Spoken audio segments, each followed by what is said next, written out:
Picture this. A machine weighing 20 tons, chained to 300 tons of frozen timber, crawling across snow so deep it would swallow a man whole, belching black smoke into a white sky, shaking the earth like thunder, operated by men who knew that one mistake meant death. No computers, no hydraulics, no backup plan, just raw steam power. Steel tracks that had never been seen before, and the kind of guts it takes to ride a mechanical monster into hell and come back with a forest. This was 1901, the year America learned that progress doesn't ask permission, it demands sacrifice. The Lombard log hauler wasn't just a machine, it was a revolution wrapped in iron, powered by fire, and steered by men who understood that survival meant moving forward no matter what stood in the way. It invented the track. It fathered every tank, every bulldozer, every piece of crawling machinery that would dominate the 20th century. But it wasn't designed in some fancy laboratory by engineers in clean coats. It was born in the frozen wasteland of northern Maine, where men were dying trying to move timber that weighed more than locomotives, where horses snapped their legs in ice trying to do a job nature never built them for. This machine didn't whisper, it roared. And today, we're going to tell you exactly how it worked, why it mattered, and what we lost when we stopped building things like this. Let's go back to January 1900. You're standing in the deep woods of northern Maine. The temperature hasn't climbed above zero in 3 weeks. Snow is piled 4 feet deep and still coming down. Your breath freezes in your lungs. Your fingers are numb inside wool gloves. And you've got a problem that's about to bankrupt your entire operation. You're a logging foreman. You've got 10,000 board feet of prime white pine and spruce sitting on the frozen ground, and you need to get it to the mill before spring thaw turns this entire forest into an impassable swamp. But your horses can't pull it. They sink into the snow. They slip on ice. They break their legs trying. You've tried spiked shoes. You've tried doubling the teams, tripling them. You've tried everything. Men are getting crushed. Horses are getting shot. The logs aren't moving. Your investors are furious. Your crew is demoralized. And winter is ticking away like a countdown to financial ruin. That's when a machinist from Waterville, Maine shows up at your camp. His name is Alvin Lombard. He's been watching this disaster unfold for years. And he's got a solution. It's not pretty. It's not safe. But it will work. He calls it a log hauler. You call it a nightmare on tracks. And you're both right. The Lombard log hauler is 30 feet of pure mechanical violence. It weighs 20 tons empty. The front looks like something that escaped from a locomotive factory. There's a vertical boiler, tall as 2 men, riveted together with half-inch steel plates. A smokestack, belching coal smoke into frozen air. A firebox at the base that burns through half a cord of wood every hour just to keep steam pressure up. But the back end, that's where reality breaks. Instead of wheels, Lombard bolted on 2 massive wooden tracks, each one 8 feet long, wrapped in steel cleats that bite into ice like the teeth of some mechanical predator. These tracks don't roll like a wheel. They crawl. They move like something alive, each cleat grabbing snow and ice and pulling the machine forward with relentless force. The operator sits up front, completely exposed to wind that can freeze skin in minutes, one hand on the throttle, the other on a steering wheel that controls 2 giant wooden skis mounted at the front. Yeah, skis. Because Lombard understood something brilliant. You don't fight snow. You glide over it. Behind this iron beast, you hitch up sleds. Long, flat timber sleds, each one loaded with 10 tons of logs. 20 sleds in a chain. 300 tons total, stretched out behind the hauler like the tail of a dragon. You fire up that boiler, you crack the throttle, and you pull. If you want to see more stories about the machines that built America, make sure you're subscribed to this channel, because we're just getting started. Here's how the Lombard actually worked. You start with fire. Coal gets shoveled into the firebox like you're feeding a furnace in hell. The fire heats water in that vertical boiler. The water turns to steam. The steam builds pressure. 200 pounds per square inch. Enough force to bend steel if the rivets don't hold. That pressurized steam gets forced into 2 horizontal cylinders, mounted low on the frame. Inside each cylinder is a piston. Steam pushes the piston forward. The piston connects to a crankshaft. The crankshaft turns a drive shaft. The drive shaft turns the rear tracks. The tracks grip snow. The machine moves. Simple, brutal, effective. But here's the genius that changed everything. Those tracks distribute weight. Instead of concentrating 20 tons on 4 wheels that sink into snow, Lombard spread it across 16 square feet of contact area. The pressure per square inch drops dramatically. The Lombard doesn't sink. It floats. It walks on snow the way a man walks on snowshoes. And because those tracks are cleated with steel, they bite into ice. They don't slip. They don't spin. They pull with the force of a steam engine behind them. The front skis steer by, pivoting left or right, carving through snowdrifts like a ship cuts through waves. There's no differential, no complex gearing. If you want to turn, you crank that wheel and pray the skis bite before you plow into a tree at 2 miles per hour. The whole machine runs on one speed forward. There is no reverse. If you get stuck, you unhitch the sleds, back the hauler up by hand, and start over. If boiler pressure drops, you stop. If tracks break, you stop. If the fireman collapses from smoke inhalation, you stop. Everything else, you keep moving. The engineering was primitive by modern standards, but revolutionary for 1901. Lombard didn't have computer-aided design. He didn't have stress analysis software or simulation programs.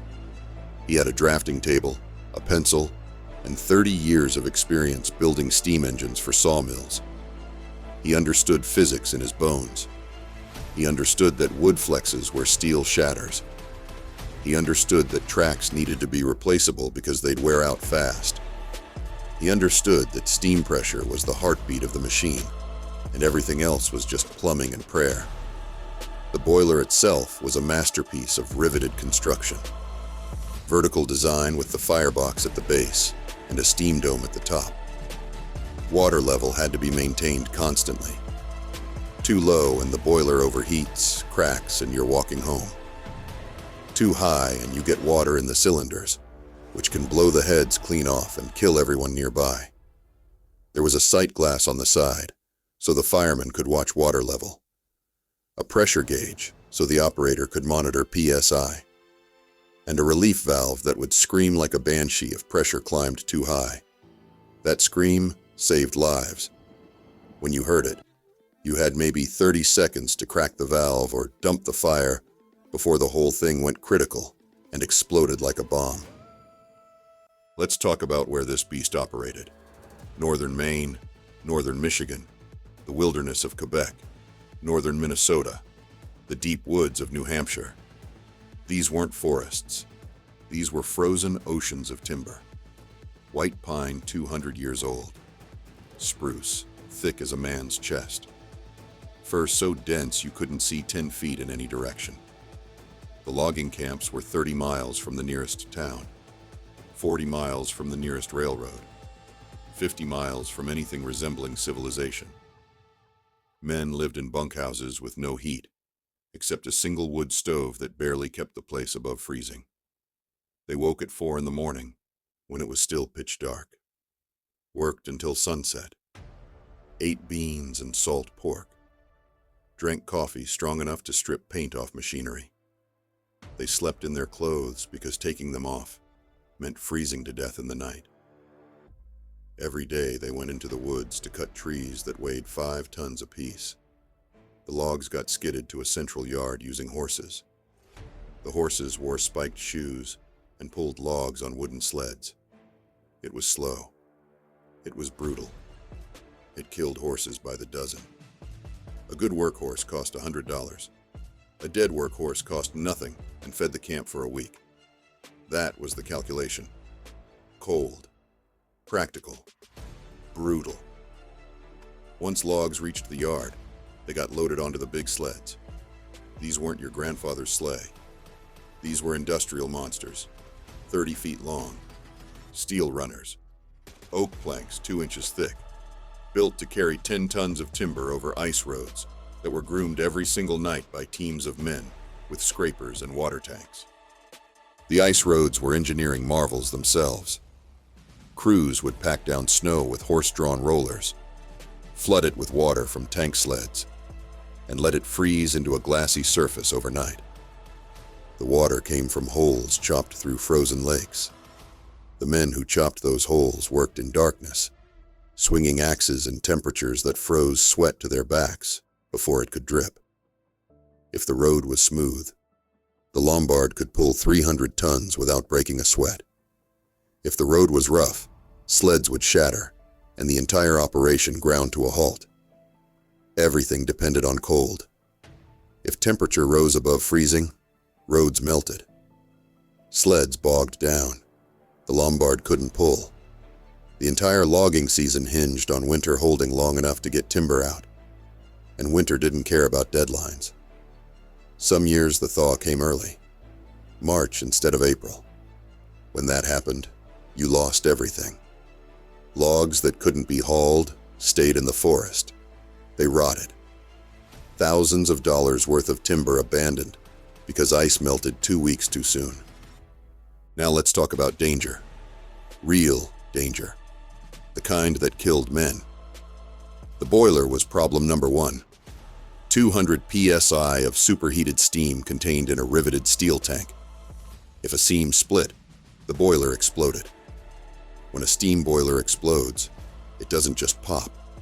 It detonates. Shrapnel flies in every direction. Anyone standing nearby gets vaporized. The force can throw a 10-ton boiler 300 feet through the air.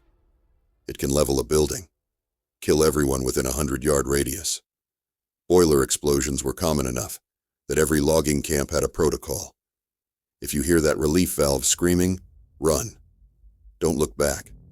Don't try to fix it. Don't try to save the machine.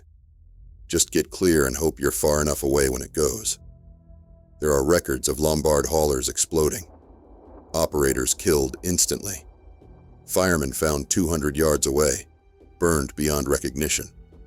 Sleds full of logs scattered like matchsticks across frozen lakes. These weren't rare events. They were occupational hazards. In 1907, a Lombard in northern Michigan blew its boiler on a frozen lake. The operator saw the pressure gauge climbing. He tried to dump steam. Too late. The boiler ruptured like a bomb.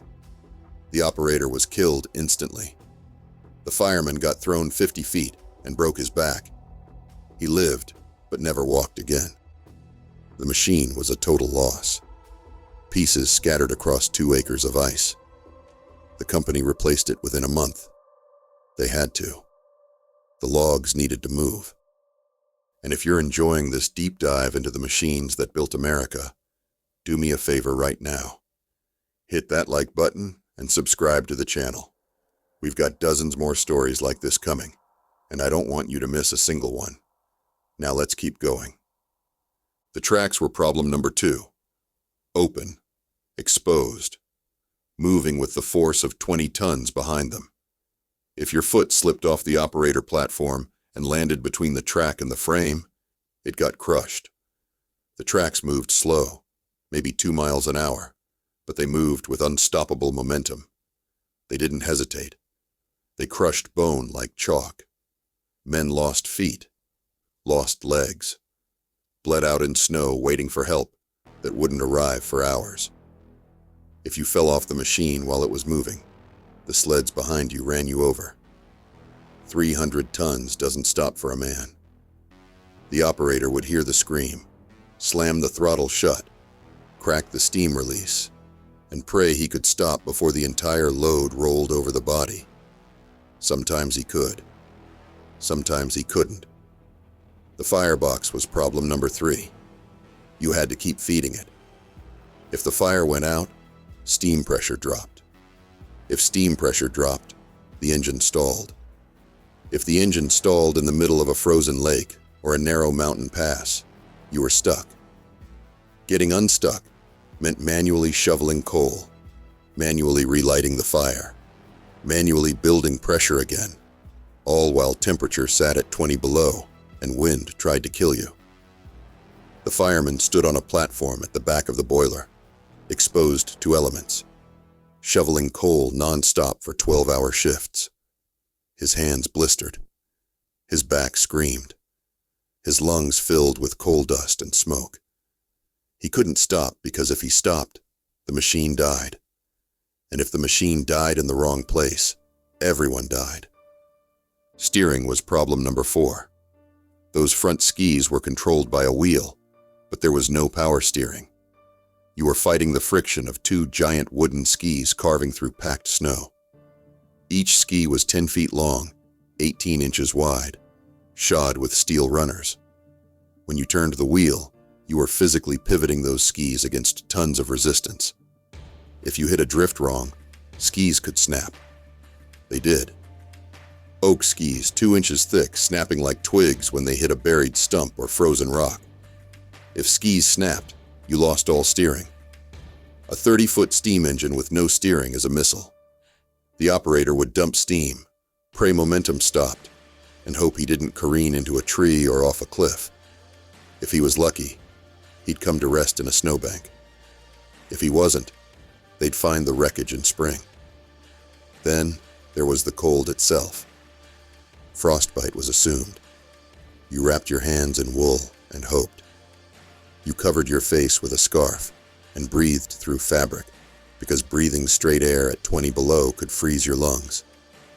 Operators wore leather coats lined with wool, thick canvas pants, boots lined with felt. It wasn't enough. Men lost fingers, lost toes, lost noses and ears. Tissue froze, turned black, fell off. And they kept working because if they didn't, logs didn't move. If logs didn't move, the mill didn't run. If the mill didn't run, there was no paycheck. There was no workers' compensation, no disability insurance, no OSHA. If you got hurt, you got fired. If you died, they buried you in spring when ground thawed. Your name went into a ledger. Your belongings got sold to pay for burial. Next day, someone else took your place on the machine. But here's the thing. It worked. Against all odds, against all reason, the Lombard log hauler worked. It pulled loads no horse team could touch. It operated in conditions that would strand a modern truck. It ran 12 hours a day, 6 days a week, all winter long, and it made Alvin Lombard rich. By 1905, there were dozens of Lombard haulers operating across New England and the northern Midwest. Logging companies bought them because they paid for themselves in one season. A single Lombard could replace 50 horses. It could move 3 times as much timber in half the time. It didn't get tired, didn't get sick, didn't need rest. Just needed coal and water and a man crazy enough to run it. Those men were legends. The operators were a breed apart. Part engineer, part daredevil, part lunatic. They understood steam pressure and track tension and ice roads. They could nurse a dying boiler back to life. They could steer a runaway hauler through forest at night with nothing but moonlight and instinct. They could work 16-hour shifts in a blizzard and show up the next morning ready for more. They were paid double what a logger made, sometimes triple. They earned every penny. When something went wrong, and something always went wrong, the operator fixed it. If a track threw a cleat, the operator stopped, grabbed a sledgehammer, pounded it back into place. Cleats were bolted through wooden track with half-inch bolts. When a bolt sheared, you drilled a new hole, tapped in a new bolt, kept moving. If boiler pressure spiked, the operator cracked the relief valve and rode out the scream of escaping steam. Superheated steam at 200 psi could strip skin off your hand in a second. Operators learned to crack the valve with a wrench on a 6-foot pole. If steering locked up, the operator muscled the wheel until his shoulders burned and hands bled. There were no mechanics, no backup crew, no radio to call for help. You fixed it yourself, or you didn't fix it at all. There were stories. Every camp had them. Stories about operators who became legends, like Big Jack Morrison, who ran a Lombard in the Quebec woods for 8 straight winters without missing a day. He survived 2 boiler explosions, lost 3 fingers to frostbite, once steered his hauler across a frozen river when ice started cracking beneath him. He didn't panic, just opened the throttle wide and raced the ice, made it across with seconds to spare. Ice collapsed behind him. 20 sleds full of logs went straight through. They pulled the logs out in spring. Or Henry Bjornson, a Norwegian who could hear things in the steam engine other men couldn't. He'd stop the hauler, tilt his head like a dog listening to a whistle, and say the drive chain was about to snap. It would. Every single time. Men said he had a 6th sense. Truth was simpler. He paid attention. He listened. He knew that machine better than he knew his own wife. When the chain finally snapped for good on a run in 1909, it whipped around and took off his left arm at the elbow. He wrapped it in a tourniquet, finished the haul with one hand, walked himself to the camp doctor. He was back on the machine 3 months later, one-armed, still the best operator in the company. Then there was Thomas Kearney, who ran a Lombard in northern Minnesota during the winter of 1912. Coldest winter on record. 60 below with wind chill. Other operators refused to work. Said it was suicide. Kearney didn't care. Fired up the boiler, loaded the sleds, pulled. For 6 weeks straight, he worked alone. The firemen quit after the first week. Kearney did both jobs. Shoveled coal and steered simultaneously. His company moved more timber that winter than any other camp in the state. When spring came, Kearney collected his pay and disappeared. Nobody ever saw him again. Some said he went to Alaska. Others said he died in a bar fight in Duluth. Either way, he became a legend. The man who beat the coldest winter in history with nothing but a steam engine and stubbornness. The Lombard log hauler wasn't just a machine. It was a revolution. It proved tracked vehicles could work, that they could carry massive loads over terrain wheeled vehicles couldn't touch. When World War I broke out, military engineers remembered the Lombard. They remembered the tracks. They remembered the weight distribution. They remembered that this American logger had solved a problem armies desperately needed solved. How to move heavy equipment across mud, snow, and broken ground. And they built tanks. The British Mark I tank, first tank ever used in combat, used a tracked drive system inspired directly by machines like the Lombard. The French Renault FT, the American M 1917, the German A7V, every crawler tractor that came after. Every single one owed a debt to Alvin Lombard and his steam monster. The Holt Tractor Company, which later became Caterpillar, studied the Lombard design. They saw the tracks. They saw the possibilities. Built an empire on the same principle. Distribute the weight. Increase contact area. You can go anywhere. But Lombard didn't build his machine for war. Didn't build it for glory. He built it to move logs, to solve a problem that was killing men and horses, to make logging possible in places where it wasn't. And he succeeded beyond his wildest dreams. By 1910, Lombard haulers were operating in 11 states and 3 Canadian provinces: Maine, Michigan, Minnesota, Wisconsin, New Hampshire, Vermont, Montana, Idaho, Washington, Oregon, Alaska. They were working in temperatures from 40 below to 20 above, pulling loads on ice roads, packed snow, frozen lakes, mountain passes, and they kept working. Lombard himself became wealthy. Not oil baron wealthy, but comfortable. He owned the Lombard Traction Engine Company in Waterville, Maine. Employed machinists, foundry workers, blacksmiths. Built engines to order. Custom jobs for specific terrain. Wider tracks for deep snow. Narrower tracks for mountain passes. Bigger boilers for heavier loads. Smaller boilers for tight forests. He understood that every logging operation was different. He adapted. That's what made him successful. He didn't build one design and force it on everyone. He listened to operators, learned from their failures, improved the design season after season. By 1915, the Lombard hauler had gone through 12 major revisions. Tracks got stronger. Boilers got more efficient. Steering got smoother. But the core principle never changed. Steam, tracks, forward momentum. That was the formula. It worked for 2 decades. By the 1920s, internal combustion engines started replacing steam. Gasoline-powered tractors were lighter, faster, easier to operate.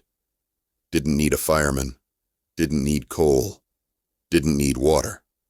You just filled the tank, turned the key, went. Lombard haulers were phased out, scrapped, melted down for steel. Companies that owned them sold them for parts or abandoned them in woods when they broke down for the last time. A few survived. One's on display at the Maine State Museum in Augusta. Another sits in a logging museum in Michigan. There's one in Minnesota. One in New Hampshire. Maybe a dozen total out of hundreds that were built. They're rusted now. Silent. Boilers cold. Tracks frozen in place. Fireboxes filled with bird nests and dead leaves. But if you stand next to one, you can still feel it. The weight. The presence. The raw mechanical violence of a machine built to do the impossible. You can see scars on the boiler where repairs were made. Wear marks on tracks where steel chewed through wood season after season. The operator's platform, barely big enough for a man to stand. Exposed to wind and snow and cold. And you can imagine what it took. What it cost. What it meant. Let's talk about what we lost. Something was lost when we stopped building machines like this. We gained safety. We gained efficiency. We gained comfort. Those are good things. Nobody should die because a boiler exploded.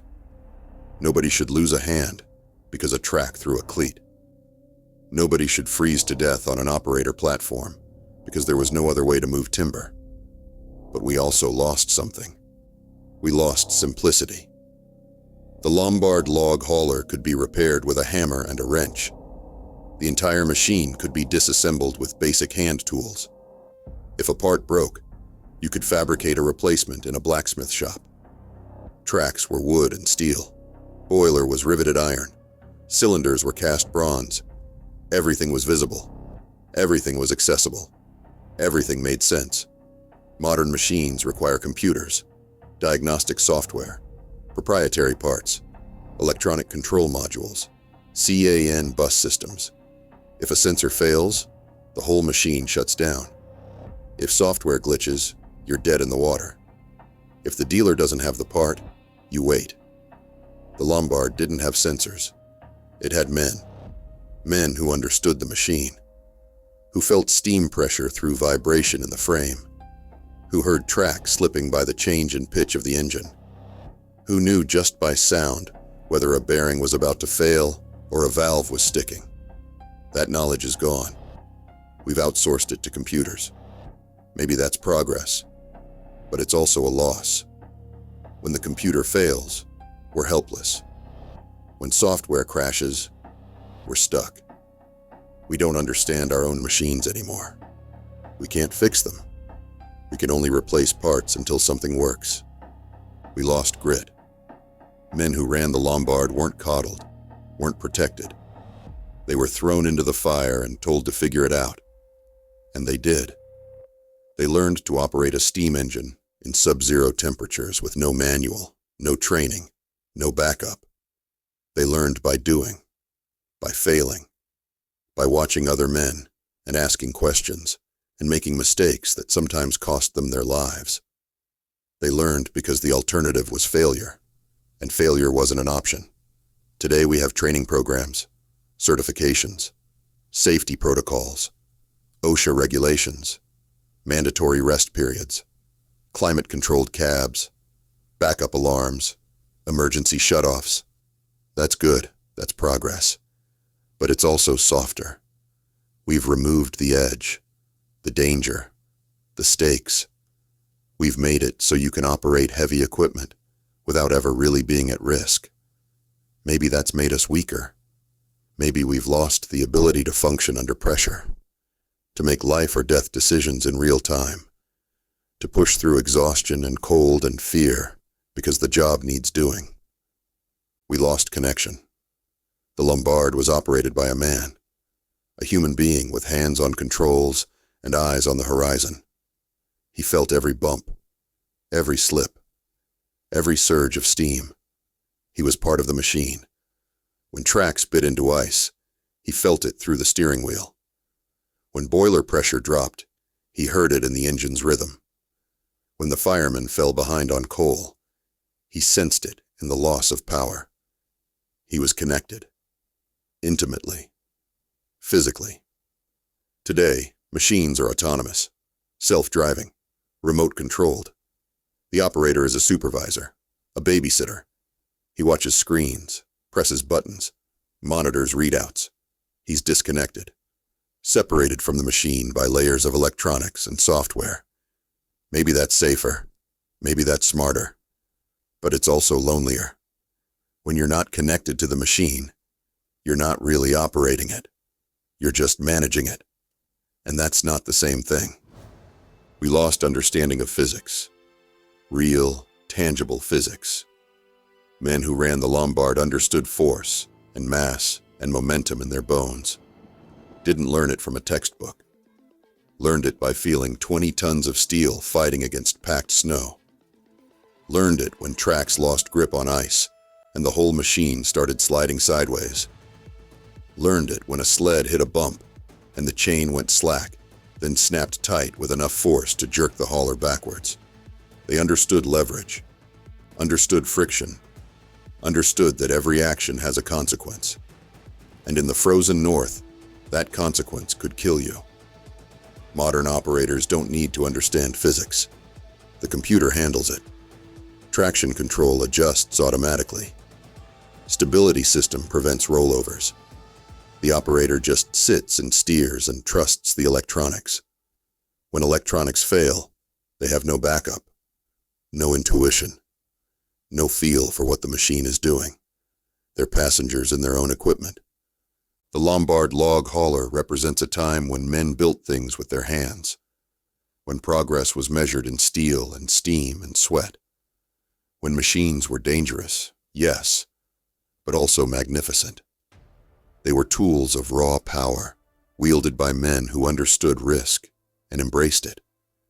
They were monuments to human ingenuity in the face of impossible odds. And they worked. They moved mountains, carved empires out of wilderness, built the modern world. Look at the cities we live in, the houses we sleep in, the paper we write on, the furniture we sit on. All of it came from timber. That timber came from forests. Those forests were logged by men on machines like the Lombard. Men who woke in the dark, worked in the cold, went to bed exhausted. Men who didn't complain, didn't quit, didn't ask for help. They just did the job because the job needed doing. That's the spirit we've lost. The willingness to face danger, to accept hardship, to do difficult things because they matter. We've traded that spirit for comfort, for safety, for ease. Maybe that's the right trade. Maybe we're better off, but I'm not so sure. When I look at that rusted hulk in the museum, I don't see a relic. I see a challenge, a reminder a monument to what men are capable of when they stop making excuses and start building solutions. Think about the economics. A Lombard log hauler cost about $8,000 in 1905. That's roughly $200,000 in today's money. A good workhorse cost $100. You'd need at least 50 horses to match what one Lombard could do. That's 5,000 in horses, plus feed, plus veterinary care, plus replacement horses when they died, which they did constantly. The Lombard paid for itself in one season, sometimes less. Lasted for years, decades even, if you maintained it.